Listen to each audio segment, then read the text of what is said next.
Hello, everybody, and welcome to Cut and Splice. This is Gil, And this is Jason. And this is Matt. and today we're going to be discussing Peter Bogdanovich's first movie, Targets, which was released in 1968. We thought about doing this movie a little while back when Bogdanovich passed away, but now we're here talking about it. This is a movie that's the first time that I saw it was in film school. We had a teacher. I think that maybe it was just me that had a teacher, but he was a co-writer on one of Mel Brooks's movies. I think it was Dracula. Dead and Loving It. Dead and Loving It, yeah. Yeah, yeah. I think his name was Steve Haberman. Yeah, yeah. So he was the one who showed us Targets, and he told us the story behind it, which is kind of interesting. So essentially, Peter Bogdanovich kind of got in with the Corman crew, the Roger Corman crew, and was working with them on some productions, and was an up and coming talent. And he gave him like I think it was like about $100,000 or something. He like said like here's $100,000, and then there's this footage from this movie. I forget the name of it, but that I want you to use that shows up in Targets, and Boris Karloff owed Roger Corman 3 days of shooting on a contract. So I said like use those three things and make a movie, like write a story around it, and that's what he did, and that's how we got Targets, and apparently Karloff liked the script so much that he ended up doing I think 3 extra days of shooting or something on it, and didn't ask for extra pay because he was so happy to do it. So it's yeah, and it's a very interesting movie for sure. Gil, Uh, just to interject real quick, and I mhm. haven't, you can never be too sure about these things, the validity of these things, but I watched this on DVD, and one of my favorite DVDs that I own actually, and I they have a Bogdanovich has what they call an intro, but is actually more like a featurette, really, because he talks for a long time, like 10 minutes almost, about the movie. And I don't know if he's remembering it wrong or if whatever, but he claimed that it was he owed them 2 days or something like that, and that Boris Karloff owed them 2 days of filming, and that that they told him just use the footage from I think it's The Terror or something like that. Yeah, Terror, I think it's called. Yeah, Yeah, at least that's what IMDb trivia says. So yeah, I don't know. Roger Corman's film The Terror, 1963. I don't know. Anyway, yeah. just thought I'd throw that in there. Which interestingly, in the footage you can see a young Jack Nicholson acts in it. Yeah. He's the one at the door, and I saw this in the trivia, but they said that Roger Corman tried to convince Bogdanovich to cast him as the shooter in Oh wow. in Targets, and and he didn't go for it. And I think it was a smart decision. I mean, because Jack Nicholson does look kind of like a crazy person, whereas I think the casting that he Yeah. went with, but it Uh, would have been interesting to have the clout of the whole baggage that he would have come with later in his career to like have that Sure. in the movie, but that didn't happen. But yeah, that but that basic, yeah, mhm. sorry, that's just something to really delve into after we go into spoilers. But yeah, Yes, that, definitely. it, So it, yeah, so basically, as usual, we'll do our first bit, short bit about reviewing and recommending and rating, and then we'll go into spoilers. But the right. gist of it for people, yeah. Although Mhm. we've already established that there's going to be a shooter in the movie, and that's basically the Yeah. entire Yes. climax. But Well, no, yeah, I mean, so basically, but this that's a good point. Did we mess it up? I don't No. know if. You could get that from the trailer and the poster. It's fine. Yeah, all right. basically, I mean, the plot of the movie is that there is a because it's not the climax. There's a young man who is into guns, and he ends up being a shooter, and there's Active a shooter. active shooter, and there's a storyline that goes alongside of it of Boris Karloff and director of a movie that he worked on, who was played by Peter Bogdanovich, and basically these two storylines essentially collide in Intersect. some way, Yeah. intersect, I like Collide. and relate. Yeah, and Yeah. it's a movie full of symbolism, and it's very very intentional, very much very Citizen Kane of Bogdanovich, being that he was a big fan of Orson Welles and later a good friend of his. So yeah, it's definitely a very, even though it's a very small movie, it's quite dense. It's quite interesting and enjoyable, especially for the low budget that it was. And yeah, I mean my rating for it was 9, and I'm not sure if I might keep it that way. I don't know if it was just overly enthusiastic back then, but I watched a movie in one sitting, which is not something I do much nowadays because I just never have time. It's pretty Sad. brief. It's like an hour and a half, and Mhm. and it's solid. I would probably keep that rating. Interestingly enough, my story with this movie is pretty simple. Um, I think it was gosh, I don't know. Gil, do you remember what year it was? It would have obviously been after we were out of school. Gil, as he had just explained, had seen this movie in class at one point, introduced by this a professor that you had. He just saw that it was going to be part of a two-parter, a double feature at what I believe was the New Beverly, but might have been the Egyptian. I'm not sure. He called me up and said, "Hey, we got to go check out this movie. There's this like Charlton Heston one, which probably sucks, and then there's this other one called Targets, which is really really good. They're both movies about active shooters, and you were like, you're gonna really like this movie. We got to go see it." And I was like, "All right, let's go." And yeah, and you were pretty much right. Even though I don't think the Charlton Heston one sucked, it was just like nothing by comparison to Targets. Targets was way better. Which one was the Charlton Heston? I don't even I don't remember. remember what it's called. I know it. I mean, we could look it up right now. It's not Yeah. important to the thing. It's a movie with Charlton Heston, and there's a shooter inside of an arena, and it's like it's a big Oh, movie, a big like a summer or not a summer blockbuster. That's not the right way. like It's an just a action big movie. mainstream movie where where you have an ensemble, like an ensemble disaster movie. That's a good way to describe it. Because it's like all Yeah, these it's storylines. starting to come There's the back to couple me. that's getting engaged, and then there's the husband and wife that are having troubles, and then there's like all these different little storylines that all resolve one way or another when this shooter starts shooting people. And I mean, it was fine, Mhm. whatever. It's a forgettable movie, but Yeah. Targets.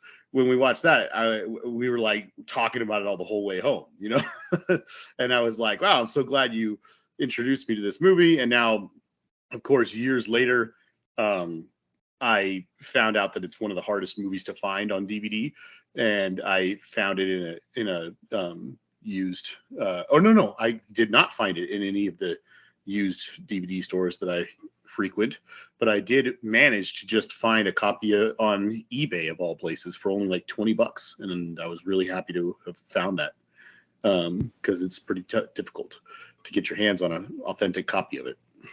Yeah, and now it's available for streaming for like $2.99. Yeah, if you don't care about tangible media.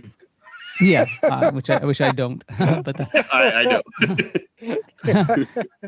What about you, Matt? Like, what was so for you? It was the first time watching it, right? Yeah. Ooh, Yeah, it was. And uh, I'm going to save most of what I have to say for the spoiler okay.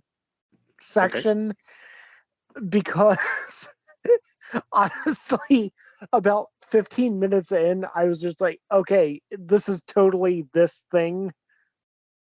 And after I watched the movie and looked it up, I was able to confirm, yeah, it is totally this thing that the movie is talking about. So Matt's gonna spoil some shit. Yeah. Suppose- well, he'll spoil when it's necessary.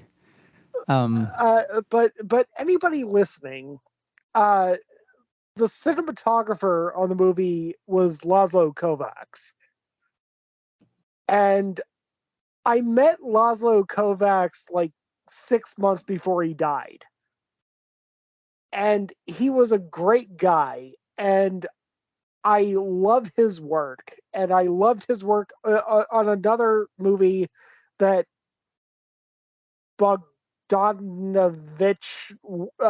directed, Paper Moon and everything. And I am going to immediately bump this movie up a bit just because I love Laszlo Kovacs.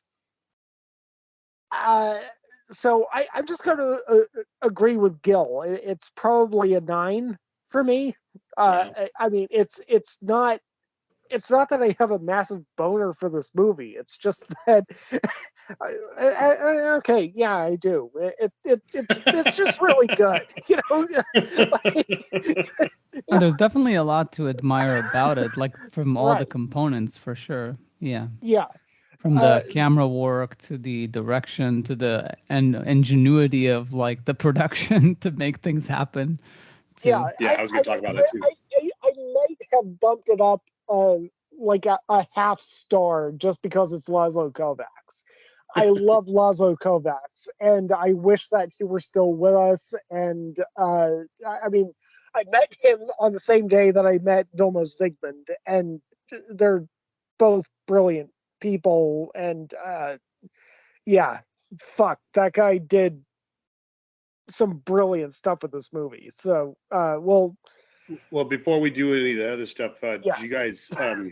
I mean, uh, this is sadly, it's very sad to say, the only Bogdanovich film that I've seen. Although I'm very much looking forward to seeing several of his others. I was hoping to see one today before we did this, just so I could talk about something else that he's done. But have you guys seen his other films? And if so, how do you place them compared to this one? Because this was also his first feature, I think. yes, it was. I saw recently. I saw Paper Moon, and I was not impressed. Like I liked it. I know that I think the young actress Tatum O'Neal, I think she won the Oscar, and I think it was nominated for a few things, but Yeah. I didn't think it was as good as people make it out to be. But it's not bad. Uh, and then I saw his big one, the one that really made him the big, Last the Picture Show. Last Picture Show. And Yeah. also, I don't know, like it's kind of like Diner, and like it's those types of movies, like where it's like the coming of age thing of a bunch of teenagers, like in a very specific town in a very specific moment in their lives, and they're all making this transition, and it's very forgettable. I honestly don't remember anything from that movie. It's that I just remember that Sybil Shepherd is in it, and Jeff Bridges. Apart from that, I have no recollection of a single plot line in that movie. That's how forgettable it is. Um, Wow. so I would rank that lower than Paper Moon, and then the only other one I saw, which was not terrible, was of all the ones that he's made, it's like an odd one, but he's made one. It's because I listened to a whole podcast. There's a podcast with this like film reviewer. He did like a whole season of interviewing Peter Bogdanovich, and they went movie by movie and talking about all his movies. So Nice. of all his movies, that the one that interested me is he made a movie in Singapore. Wow, what was it? Like it was in the 70s. Saint Jack, Yeah, I Saint think. Jack. Yeah. Yeah, Saint Jack. It was interesting because like it was also, it felt like almost like Targets. He went to Singapore with a ragtag team of filmmakers, and he kind of like made this movie with Ben Gazzara and stuff, and it's interesting. But the main thing for me with Bogdanovich, it really feels like that he's an amateur wannabe filmmaker, but just a really really good one. Like it always feels like his movies are tapering on this like just below professionalism. I really feel like Target is the only one where he kind of nailed it. He was imitating Hitchcock. There's a whole thing about, I think he he told it's something with Roger Corman, and he said something about like, should we do it like a Hitchcock movie or like a Howard Hawks movie? And he said like, well, Hitchcock was very efficient, so shoot like Hitchcock. And it's very Mhm. Hitchcockian, and it shows like there's a lot of tracking shots and revealing pieces of Yeah. information. It's really good, but he's sort of like a poor man's Scorsese. Like he's such a student of cinema, but he never actually graduated. He never actually became like a, to me personally, like all the movies of his that I've seen, they're like attempts at making a movie and they succeed to some degree. Target is by far the best one, but even that one looks amateurish. It's just that it looks like a great amateuristic movie. Like it's Yeah. as if like an amazing student filmmaker made that movie or something. Yeah, that's so Yeah. that's my ranking. I guess like a Saint Jack, I would put maybe right above Paper Moon or neck to neck. So those are the four that I've seen this Okay. far. Cool. I mean, I can't really rank his movies all that well. I mean, the funny thing is, the night that I met Laszlo Kovacs, they actually did screen a scene from Paper Moon that was struck from the original 35 millimeter negative, and they actually just showed the print from the original 35 millimeter negative. And it's funny, because every time I watch Paper Moon, even when I'm watching it digitally, even when I'm watching it streaming, even when I'm watching it on DVD, I'm still back in that room in the AFI and watching that magic happen. And so I'm kind of biased toward that. But I mean, the last big movie it looks like this guy made was Mask.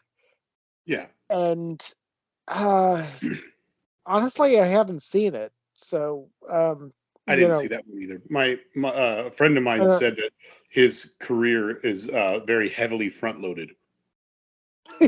yeah. Well, sadly, it's the same. It's the same thing for Laszlo Kovacs. I mean, his career kind of teetered off toward the end. I mean, like his last. I mean, Laszlo Kovacs's last movie was 2 weeks' notice, and that was just after Miscongeniality. Okay. I mean, I think So it just happens. I think it just happens that people, because a lot of people start out as fans. Like we're fans of yeah, movies, and that's why we got into movies. And a lot of them are very talented and don't succeed, and some of them are somewhat talented and succeed. Like they're able to get their foot in the door one way or another, whether it's their personality or something. They get a shot, and then they're like, they're good.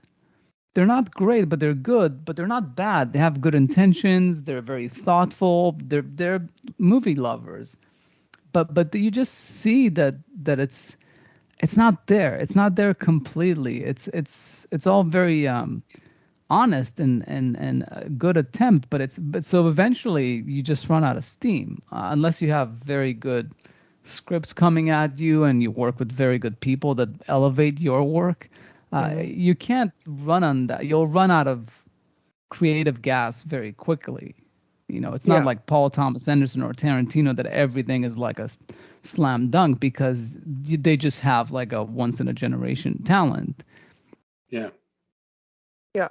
Are we going to go into spoilers Might or? as well. Yeah, Did you rate it, Jason? No. Oh, sorry.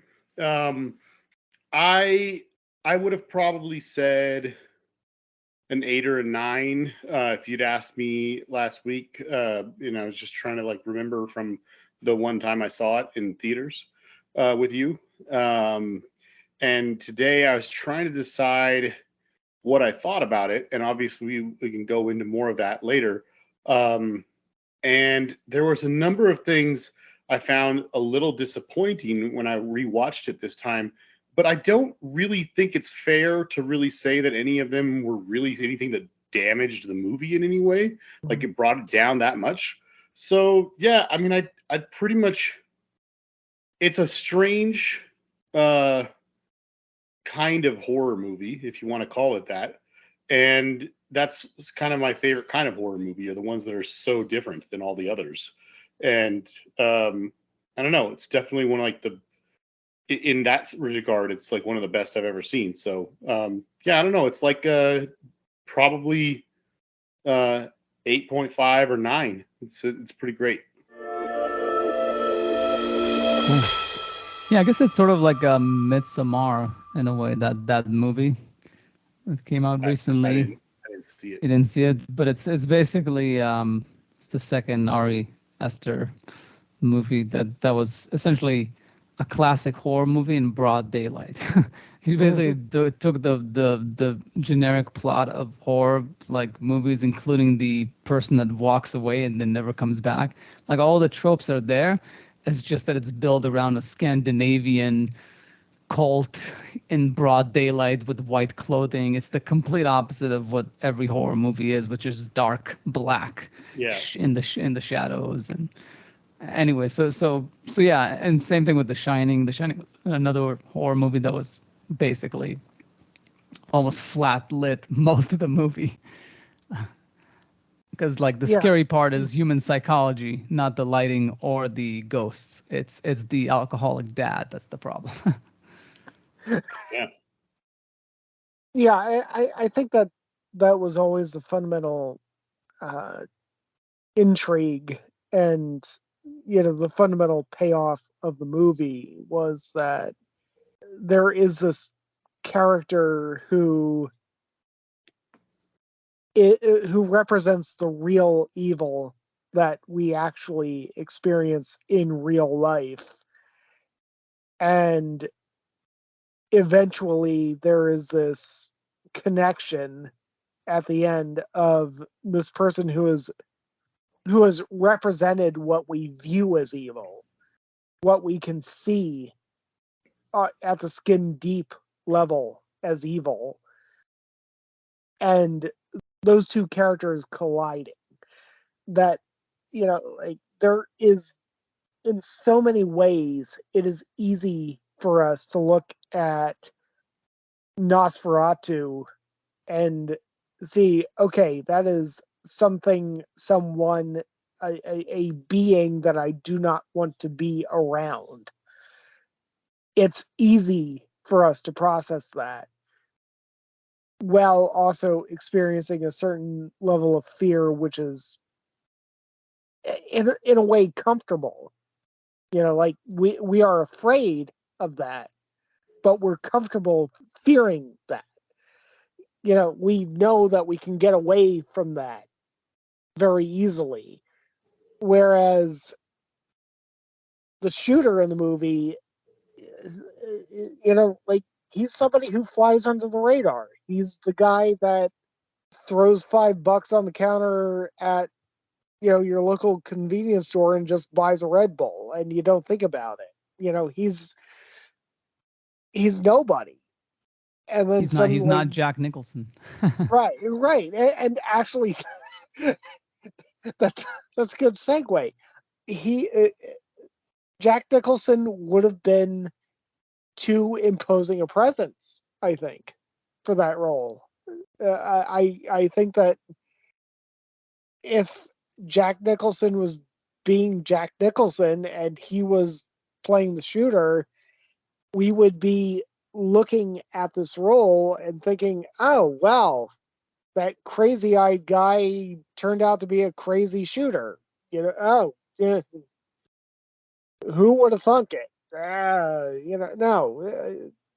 Although I would say, though, just a quick thing is that thinking about that, I was realizing that some of the shooters, when you look at photos of them, and this is more when they're in jail after, but they kind of look nuts. At least half of them. The other half look very boring. But I think more than half. Yeah, but for the purpose of the movie, I think to make that point that you're illustrating, I think was necessary. Yes. Well, that also gets into my other point that I was pushing away, that this is very clearly a movie about the Texas bell tower shooter. Yeah. That Bogdanovich talks about that in his intro thing, that he wanted to make a movie about that. Right. And Charles Whitman is basically the same guy that was portrayed in this movie, in that he was kind of that normal guy. You know, he was a military veteran. He was trustable. He was, you know, he had a family. He had a wife. He had so many things going for him, and he just went fucking nuts. Just like in the movie, he killed his wife and mother, and then Right. ceremoniously tucked them in bed. Right. Exactly. I mean, that's why. That's why. You know. Again, 20, 30 minutes through the movie, I was just like, okay, this is Charles Whitman. Yeah, like I don't know if the filmmakers or anybody involved knew that Charles Whitman, you know, like had a brain tumor that just like that did just drive him nuts, that, you know, actually drove him to do what he did while they were making the movie. But I mean, yeah, that was kind of an interesting aspect of the film, was that, you know, yeah, I mean, it was very clearly about Charles Whitman without being about Charles Whitman. Yeah. Okay, yeah. So, anyway, Yeah. pick me apart. Yeah, no, I think that's very true, and it's good to note we mentioned about the ingenuity, the whole thing of him shooting people on the freeway. Apparently, they didn't get a permit to shoot on the 405, and they had to essentially communicate with time something with drivers and tell crew members who were like sitting in the cars and driving to like make it as if they were shot, and they had very long telephoto lenses to capture that. So it is interesting how they managed to make that whole thing, that which has a lot of production value, happen, Yeah. the actual shootings. He was saying in the featurette that it was 100% MOS and all you know, guerrilla. They didn't have any permit for any of it, and he was giving a ton of credit to the sound editor for the movie, because he said, like, at first when you watch all that stuff without any of that, it's every single thing you're hearing in the whole scene is all just stuff they put in afterward. And he says it's like one of his favorite parts of the movie. Yeah, Yeah. yeah. I'm just amazed that the 405 was ever moving like that.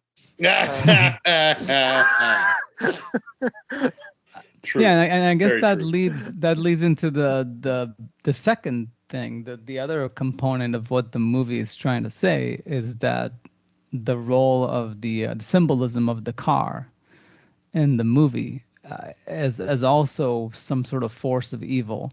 I actually, just thinking about it again, if you watch this movie in the context of today, the modern car is social media. So in the movie, cars are portrayed as this thing that isolates people, that puts us in boxes, Oh that yeah, there's that takes line off the. that he talks about when they first get to the movie theater, the drive-in movie theater. What does he say? I didn't pick up on any of that, but yeah, when they get to the drive-in movie theater, the movie's been playing for a little bit.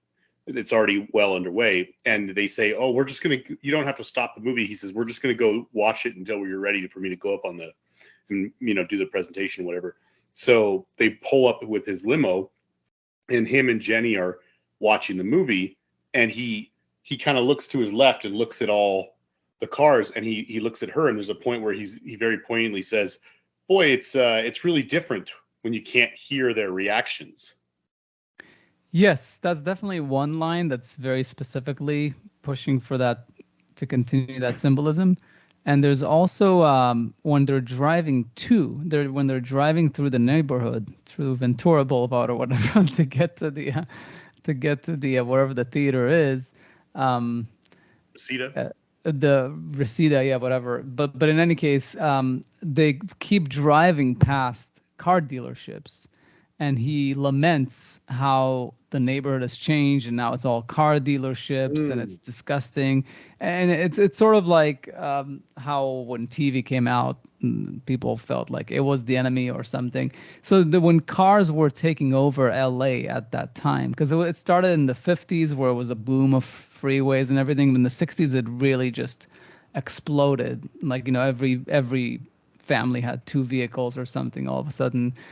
And so there's this idea of, like, instead of going on subways like in New York or trains or buses and having a communal experience, or in the theater as well, everything is like you're in a car, you're in a drive-in, you're not actually feeling the energy of people around you. So everything is compartmentalized. And the disconnect between that is why we create these shooters. Like, that's the argument of the movie, is that that disconnect that's why we don't sense when there's a shooter. And again, I do think the modern equivalent of that is social media, where people sometimes get radicalized, whether it's like the whole ISIS thing that happened, but even that, like with the far right, groups. But even that aside, there's always the lone gunman as well. It's a combination of all those things. It's probably why there's more of them now than in the past, just because there's just so much various ways to get radicalized. But in the movie specifically, I think the cars is one of the arguments, that the cars are like destroying society. And in the end, and that's the big reveal, is like the cars becomes their graves. They get shot in the cars, they can't escape. And the final shot of the movie is all the speaker boxes in the like the wide shot of the drive-in. It looks like a graveyard. So that's basically the whole thread of the movie, is built on the what the car symbolizes, and then the part that Matt spoke about with the horror, that there's the defined horror. Like, we know when we see Dracula or Frankenstein, that they're monsters from the movies. They're the bad people. Although the monster of Frankenstein is not, even Dracula, they're not Yeah. actually specifically evil. They're actually complex. But meaning that, like, it's very black and white. Yeah. Whereas the shooter, modern day horror, is to be shot by, a member of your own community, is a horror that you can't anticipate, and it's that much more scary. But then when Karloff walks up to him and sees this wimpy little kid cuddling himself in a corner, is like this is what we're afraid of. This is the modern day horror. Like, that's depressing. The fact that, It's like, pathetic. it's pathetic. Yeah. But yeah, no, it's a powerful. The whole thing is just the way it's put together is really powerful. It's one of those rare movies that kind of nails it. Like, it's I the. Mhm. I was just going to say, I don't know about you guys. I've had many discussions with people about what type of horror movie they prefer. I know many people who, you know, whether this is true or not, it's just what they were claiming. But I know a lot of people who either expressed a preference or were just kind of boasting that they didn't find horror movies effective or scary or something like that. And they would say, like, they can watch anything like aliens or like something with ghosts or anything like that, anything supernatural. And they said it doesn't really affect them in any way, but they said they get very nervous and scared or whatever, affected, let's just say, by stuff like slasher films or a movie like this that's about a shooter out of control, and stuff like that. just because to them they said that's something that they can just imagine could easily happen in their lifetime, whereas the other not so much. But I think probably a lot of people out there, myself being one of them, find it much more interesting, at least.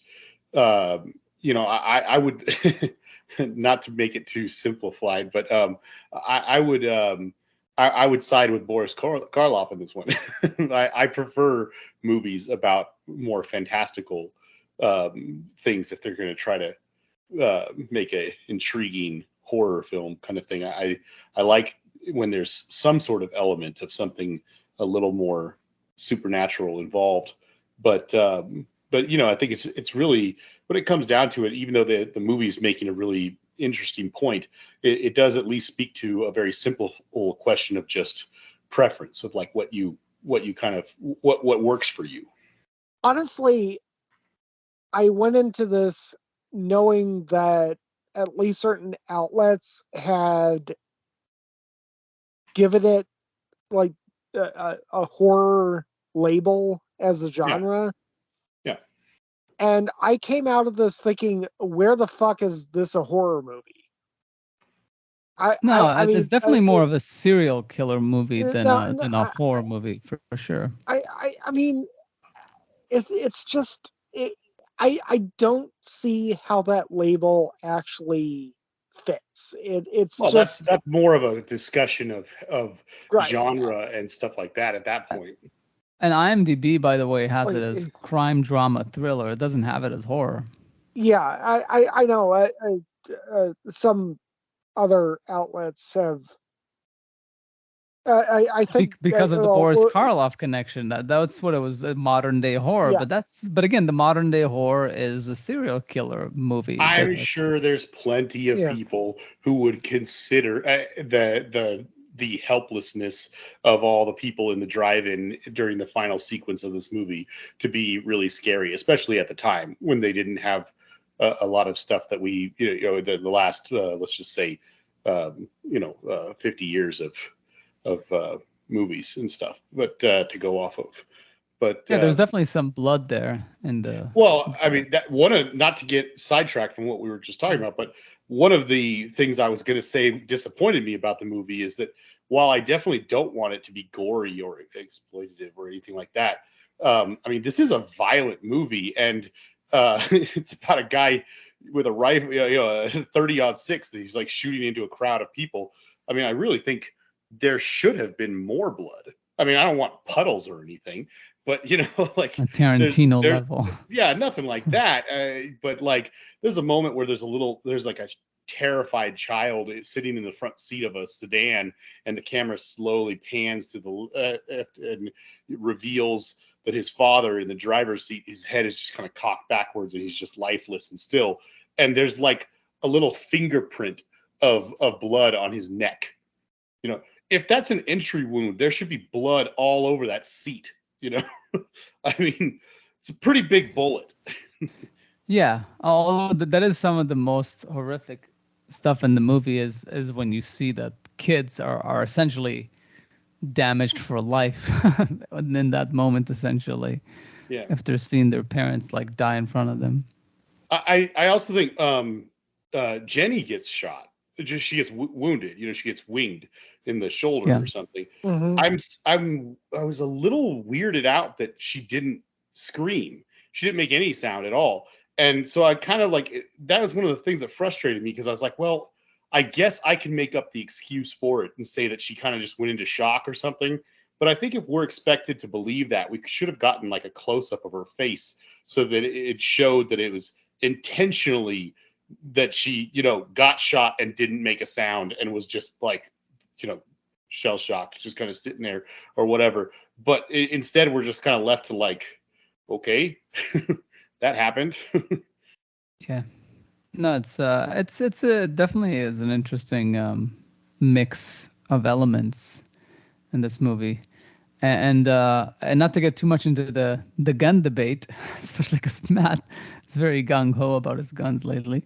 But there was a touch. There was a touch there, like when he goes to the gun stores, like this was a bit too easy for this guy to get all that ammunition. Yeah, they could have limited it, number of, especially he didn't have the money and they put it on his dad's credit. The whole thing was a bit too, like, yeah, if you want to say like about like, access to guns, access to ammunition is like, you know, something could have been Yeah. done there to slow this guy down. But it doesn't mean that he wouldn't have found another way to make it happen.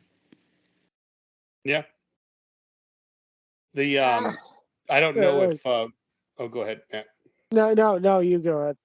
I was just going to mention that in the I don't know how much validity there is to this, because I've heard other directors make similar claims and I didn't really believe them, but it could just be a matter of opinion. But in that featurette, Bogdanovich was talking about how he showed the movie to a number of places, and just everybody seemed to love it, and there was every indication that it was going to be incredibly successful. And then he said that before they could release the movie, Martin Luther King and I think Bobby Kennedy or somebody were both assassinated pretty close to each other in time, and it just made like half the the distribution companies, it just a lot of their options dried up. And he said when they finally did release it didn't make any money. Yeah, I mean, I can see it being a tough sell. I mean, it's a small movie. There's no big names in it except for Boris Karloff, which is an aging actor. Yeah, I mean, I think most Roger Corman movies don't tend to, they tend to be kind of like B movies and such. Yeah. But yeah, but that's why this movie has like a long shelf life as far as like, I mean, hopefully people seek it out, and if not, you should now. But Uh, it's such a hopefully you've good, seen it by now it's if such a you're listening to relevant this movie point. of the times right now, I think. Yeah, like I said, the social media definitely can be related to it, and I'm sure a lot of people in the gun debate too, and Well, there's it's a lot just of the fact that shooting. regardless of where you stand on the issue, it's kind of irrelevant. It's just just the sheer fact that these there are big massacres and mass shootings that take place, and it's a big conversation that goes on. Yeah. So it doesn't really matter where your feelings are on it. It's a pretty relevant movie. Yeah, and I do think the movie doesn't lean heavily on the access question. There's like a small scene about it, but the movie, the overall point of the movie is that the main issue is the deterioration of community, like the whole car Yeah. thing, like Hmm. Yeah. whatever device you want to come up with that makes these young men alienated and act out their aggression through shooting people. Yeah.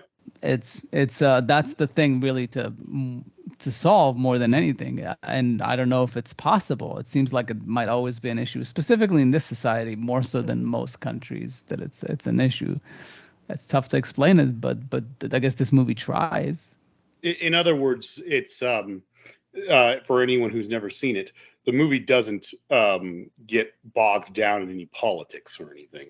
It's just a really good movie that really portrays what it's talking about and kind of leaves you with lots of thoughts. Yeah, and Yeah. I don't think there's any one solution for sure. Like the Yeah. yeah. Right. And I mean, if there is, I mean, I don't want to make this a political conversation, but Do I mean, it. again, the fact that this is basically like a clone stamp of the Charles Whitman thing. I mean, again, like Charles Whitman was exactly the kind of guy who should pass every background check, who should have been able to, get whatever he wanted. I mean, like the guy was a fucking Marine. Like, Yeah. I mean, it's not one of those things where, you're talking about an 18-year-old who has had mental health problems going into a gun shop and buying a $2,000 rifle, which really actually doesn't happen, very often. Uh, I mean, this is based upon a story of somebody who was a model citizen, and that's what makes it so horrifying. That's what makes it such a good movie. Is that Was this is sorry? no, go ahead. Go ahead.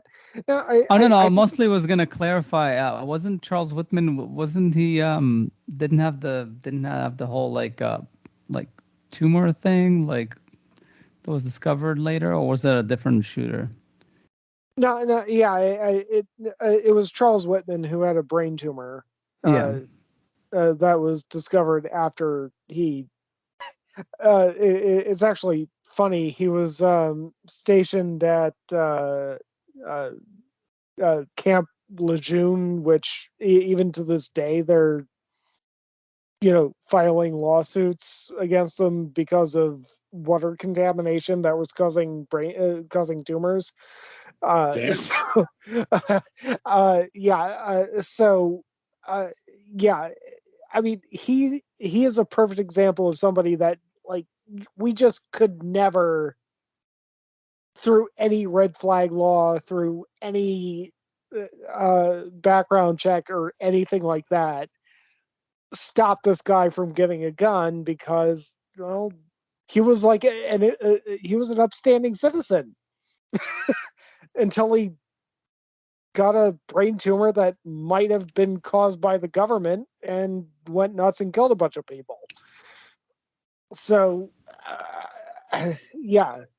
Yeah. And in the I, movie, there's no sign of that. They don't really give much of an explanation, except for the disconnect in society and well, all that. well, Well, I think that's what they were going for, right? Like you Yeah, yeah, said, yeah. that's the point they're trying to make. I did Like, but maybe at really, that point, when he wrote the script, like they didn't discover yet the whole brain tumor with. I mean, I think he left a note, right? So I mean, I think yeah, it might have been known at the time.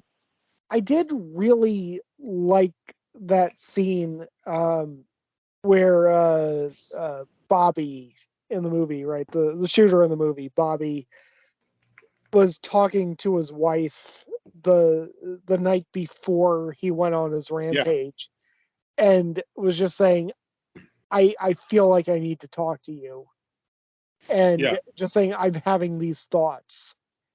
That plays really well into what Gil was saying too. That's Yeah, another scene where they're trying to show society's isolation. In this case, not with a car, but specifically just kind of, I mean, she's been working nights, you know. So yeah, when he gets back from his job, she's leaving shortly after to start her job, and then so that they're showing that isolation, like what Gil was talking about. Yeah, that he yeah. doesn't have someone to talk to. Although, yeah, he's got the parents. Did you? I don't know why this. Every time I watch this movie, I forget. But I always like the fact that they all live in the same house. It's weird. Oh, always throws me off. It's like, is this his sister? And then like there, it seems like is he hitting on his sister? I was like, oh no, it's his wife. Like the three times I've watched this movie, every time I'm like, I think it's a sister, and then I realize that it's a wife. But I guess it's possible young couples lived with I mean, they say that he's got parents. an older brother who's got kids and is not living at home. Well, I mean, he kills his older brother in the movie, right? No, that person was a delivery man. Oh, I okay. I thought that was his brother. Okay. I don't think so. The If Uh, you listen to the mom, it's like she's not on screen. It's just a um, not voiceover. What do you call it? Whatever, off screen voice thing.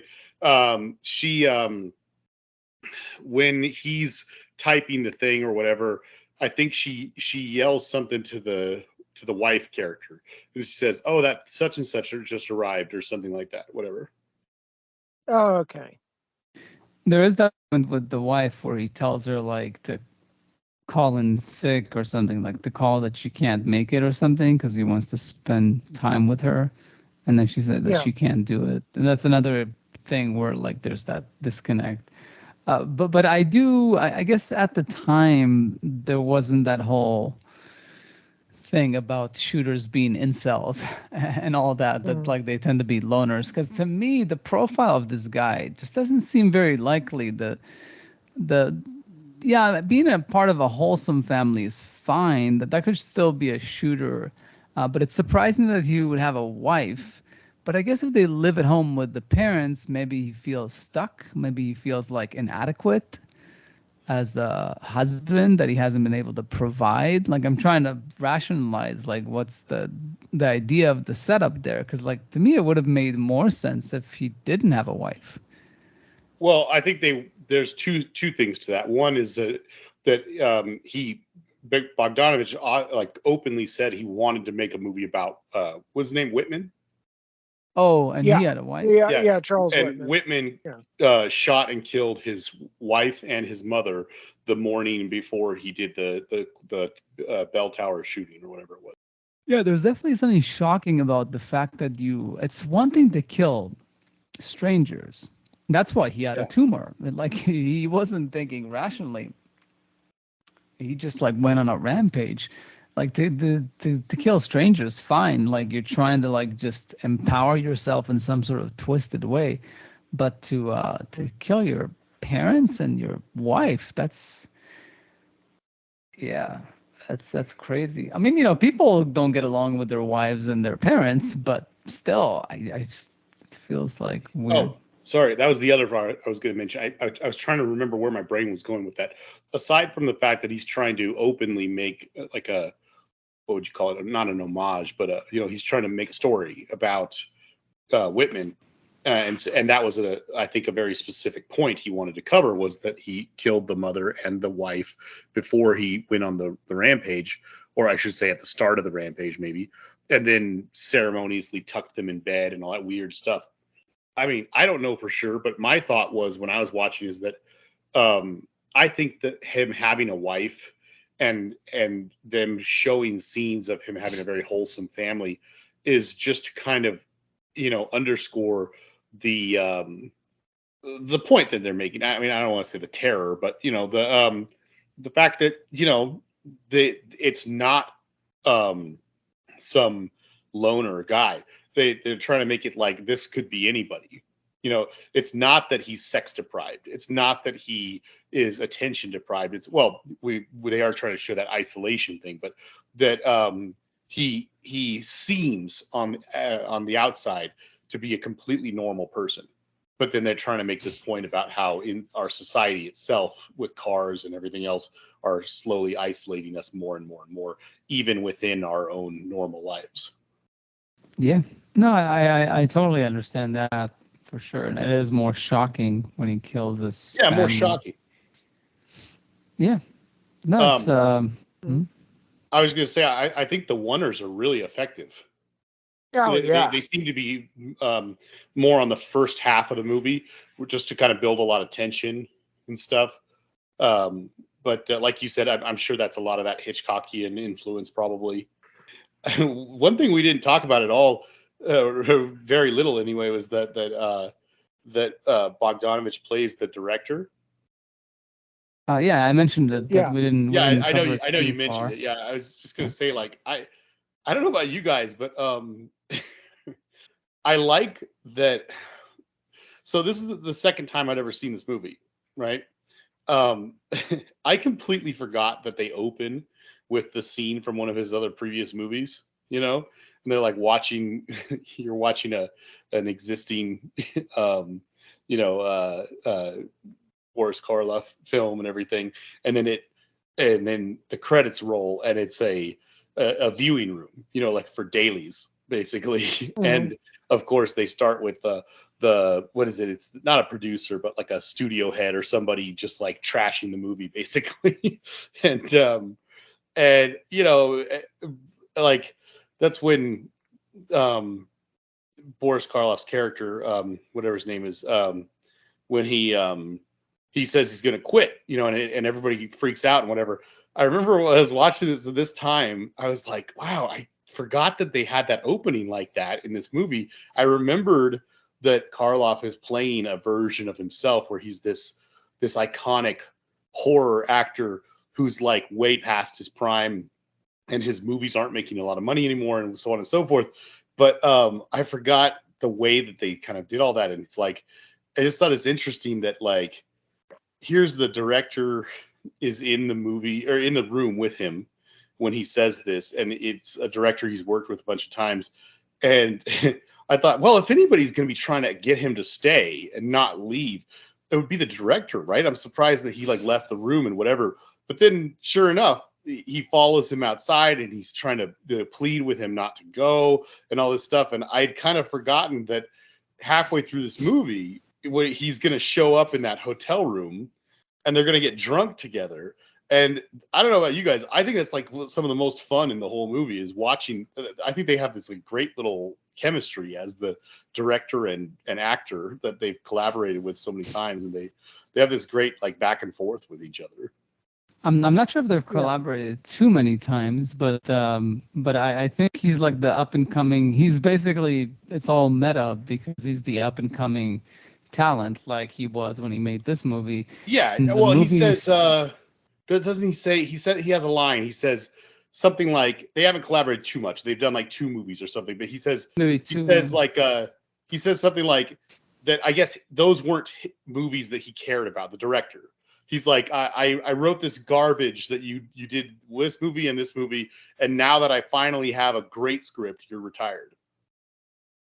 Yeah, and he says how like it's not a heavy or a horror, part. It's like something completely different. The movie he's pitching is Targets. It's super meta. That's the movie he's like, pitching. I mean, this is one more reason why everyone should watch this movie. It's so of the time now.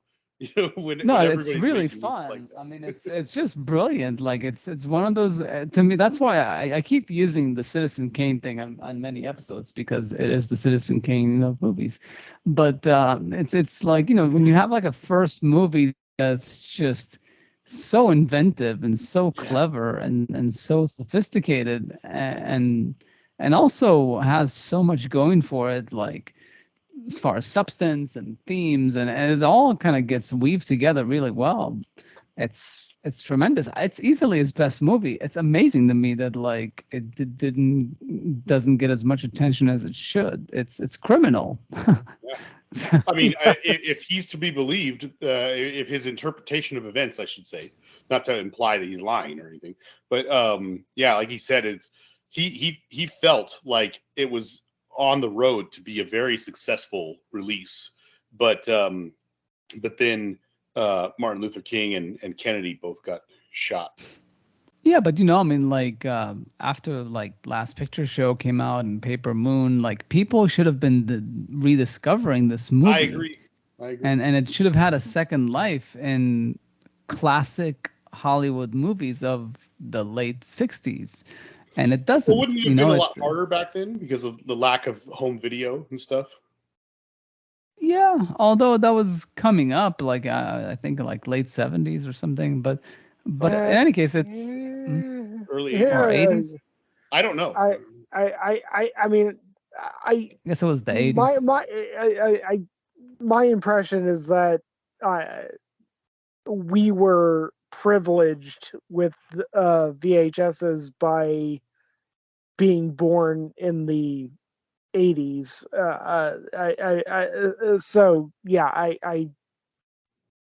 I doubt that home video was really an outlet for a movie like this. I'm reading here that JVC released the first VHS machines in Japan let's say in the United States in mid 1977.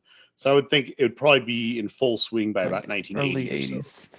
Yeah. No, but what I would say is like when people talk Bogdanovich, they always say like, oh, Last Picture Show, Paper Moon. Yeah. Nobody mentions Targets. Like Targets is almost like it's like PTA's like Sydney or Hard Eight, whatever name you want to give it. Like it's the movie that came before Boogie Nights that nobody remembers. It's criminally underrated. Yeah. Yeah.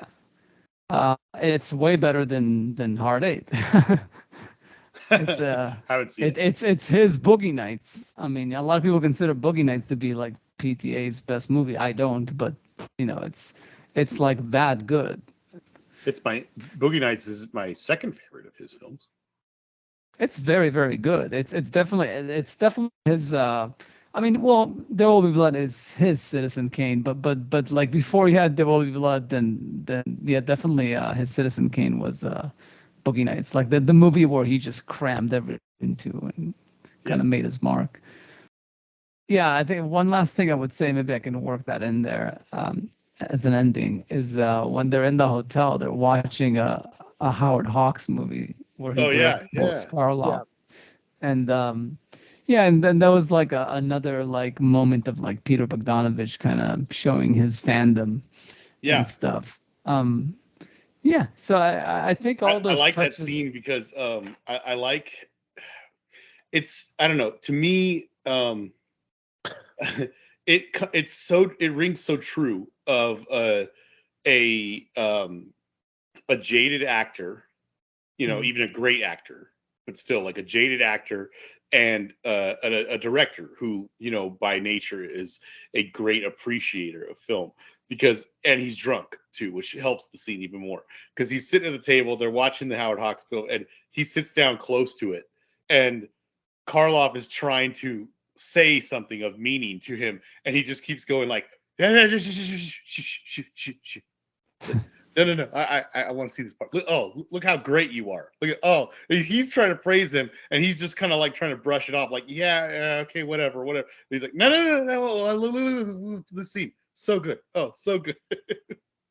Yeah, it's and he's like, oh boy, could he tell a story. It's like the whole thing of like, yeah, which kind of shows how, yeah, basically he was a big admirer of great directors and great movies, and he nailed it on this one, but I feel like it was just like, I guess had a bit of a Shyamalan thing going I'm there too. curious to see his other movies. I'm gonna watch a few of them and see.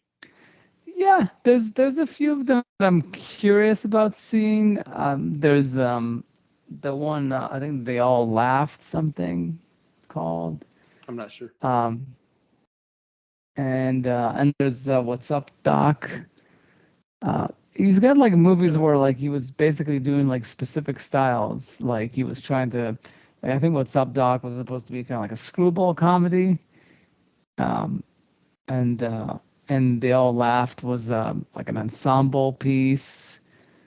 Yeah, and I think also Daisy Miller was, yeah, he had like a few movies there that yeah, Nickelodeon I think failed miserably something. Um, that's when he tried something completely different than Saint Jack. But yeah, he just had a few movies that had some, like, it was a hit and miss even with his early movies. But yeah, Well, I don't right know. after Targets, he was I guess he was forced to do a movie that he cared so little about that he didn't want himself credited. So under an assumed name, he did the movie Voyage to the Planet of Prehistoric Women. Oh yeah, that probably was with Roger Corman right before I would have Wonder. to assume. Yeah. Um, one funny thing, I mean, not super funny, but the when he was working on the script for Paper Moon, he asked Orson Welles, it's like what he thought about the title, and Orson Welles told them something like, that title is so good, you shouldn't even make the picture. You should just release the title, or something like that. It's like. It's like the title is like the best thing about the script. That's funny. I actually remember when I was at the AFI, and uh, they screened that one scene from Paper Moon that was struck from the negative, and Lazo Kovacs was talking about how they shot it on. They shot it using a red filter at night. Okay, Gil probably knows this. Jason, you might not. I'm listening. Uh, uh, uh, I mean, a red filter on black and white film takes away about 2 stops of light Okay. when you're shooting it. So they're shooting at night and 200 ISO black and white Kodak film in the 60s. So you know it, it, it's slow film, Yeah. and it's funny because I'm watching this sequence from Paper Moon that was struck from the original camera negative, and I am just entranced. And that scene ends, and they go back to the panel, and they go to Laszlo Kovacs, and all Laszlo Kovacs could say is like, "It's still too grainy. It's too grainy." I will always obsess, upon the scene because it's just too grainy, and I'm just remembering this as like a sophomore in college, looking Well, at it, thinking like, no, the grain is the soul. there you go. But I will never forget that night. It's, uh, I just thought it was gorgeous, and he was still beating the shit out of himself. So, like, what, 50 years later? But anyway, yeah.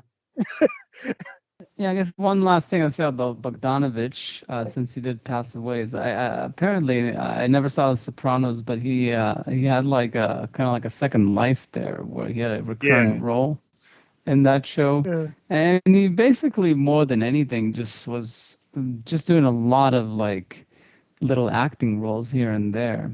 I saw that he did like an episode or two of Entourage, I think. Yeah, How I Met Your Mm. Mother, Yeah, I he did one did episode of one. How I Met Your Mother.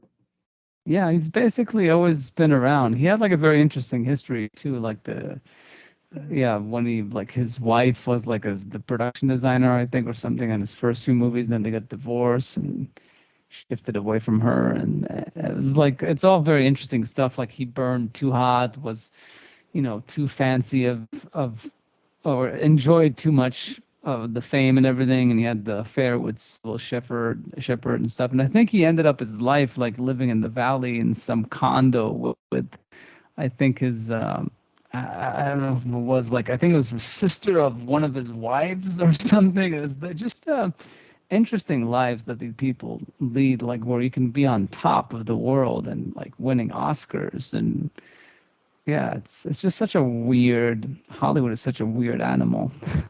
What it Um, does to Yeah. people. yeah, my friend Steven was just talking to me about this because I told him that we were going to be doing this movie, talking about this movie, and he was saying he described it as I thought this was interesting. He said something to the effect of Bogdanovich's career in a lot of ways mirrored two other famous filmmakers' careers. One of them being, of course, Orson Welles, and that he kind of was front heavy and like front loaded with his quality films and everything. Then the other one being Polanski, in that Oh, his wife met a horrific death, I think, at some point, and it really affected his his movies, I think, in a certain way. oh, Polanski made great movies after she passed. Yeah, but It's just that yeah. you look at the movies he was making, it Oh, definitely the movies took a got pretty really dark depressing turn. for Yeah, sure. and Yeah, no, no, for sure. He definitely changed his point of view. I mean, he was always pretty dark, but he went yeah, full dark full after. dark. Yeah, yeah, But but the that'll happen to you. quality didn't diminish. No, certainly not. Certainly not. Yeah, Just really depressing stuff. yeah, yeah. That's definitely interesting. And Orson Welles too. Like he never really dipped that much. It's just that he's the mother of all burning hot. Like he Yeah. Yeah, Yeah. to start with Citizen Kane and any other movie after that, like you're not gonna. And yes, none of his other movies were considered classics, but I mean, Touch of Evil, borderline, I would say a Pretty great classic. movie. Yeah. Yeah, like they're all good. All his movies are very good. It's just that none of them are. They're not like slam dunks in the John Ford, Howard Hawks. Some of those like people at the time, like William, uh, uh, Billy Wilder, William Wyler, all those like big Hollywood directors that were just making like one classic movie after the other. He was definitely Yeah. not one of those guys. Yeah.